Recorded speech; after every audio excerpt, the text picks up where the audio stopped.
আসসালামু আলাইকুম। দেশ ও প্রবাস যে যেখান থেকে ভিডিওটি দেখতেছেন, আশা করি সকলে অনেক অনেক ভালো আছেন। দেখুন, এতক্ষণ অনেকক্ষণ ধরে যাবৎ প্রায় ঘন্টার উপরে টানা বৃষ্টি হয়েছে। এখন বৃষ্টির পানিতে এখন একটু কমছে বৃষ্টি। হাঁসগুলো এগুলো এদিকে সেদিকে ছুটাছুটি করতেছে, এবং এই যে হাঁসগুলো দেখুন পানিতে কি সুন্দর খেলাধুলা করতেছে আর কি বৃষ্টি পেয়ে।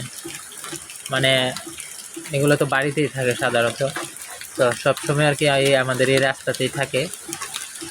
এখন বৃষ্টি হওয়ার কারণে মানে পানি আসছে, আর ওই পানিতে বৃষ্টির পানিতে দেখুন কি সুন্দর,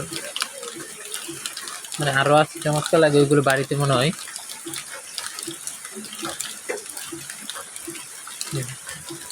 তো ভিডিওটি ভালো লাগলে অবশ্যই লাইক কমেন্ট করবেন, এবং নতুন হয়ে থাকলে চ্যানেলটি সাবস্ক্রাইব করবেন। দেখাবো অন্য ভিডিওতে। সবাই ভালো থাকুন, সুস্থ থাকুন। আল্লাহ হাফিজ।